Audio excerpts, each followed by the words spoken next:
Steve Bannon is trying to make amends.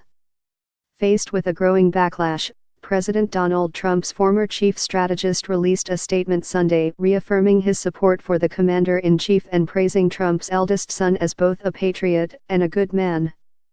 Bannon infuriated Trump with comments to author Michael Wolff describing a June 2016 meeting at Trump Tower in New York between Donald Trump Jr., Trump campaign aides and a Russian lawyer as treasonous and unpatriotic.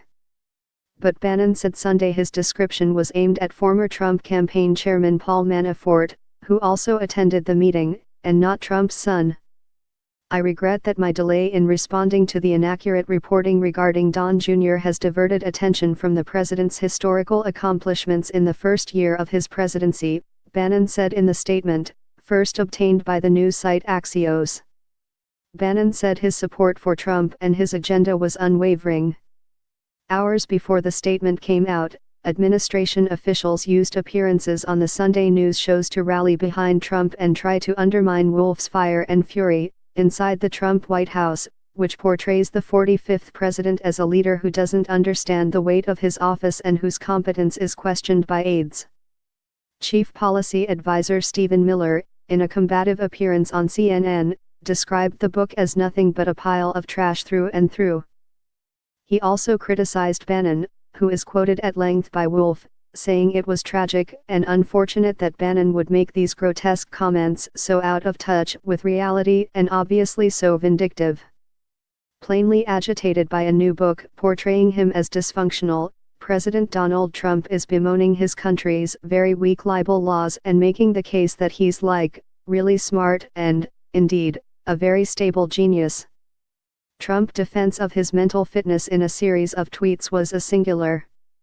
Plainly agitated by a new book portraying him as dysfunctional, President Donald Trump is bemoaning his country's very weak libel laws and making the case that he's really smart and, indeed, a very stable genius.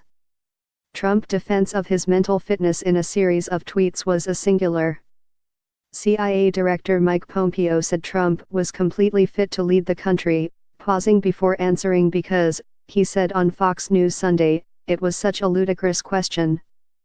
These are from people who just have not accepted the fact that President Trump is the United States president, and I am sorry for them in that, said Pompeo, who gives Trump his regular intelligence briefings.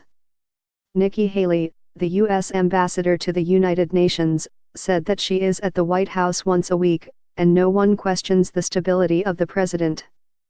I am always amazed at the lengths people will go to lie for money and for power.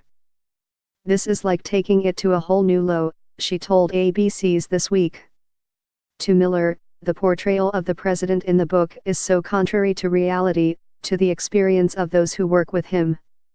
Miller's interview on CNN's State of the Union quickly grew heated, with Miller criticizing CNN's coverage and moderator Jake Tapper pressing Miller to answer his questions and accusing him of speaking to only one viewer, Trump.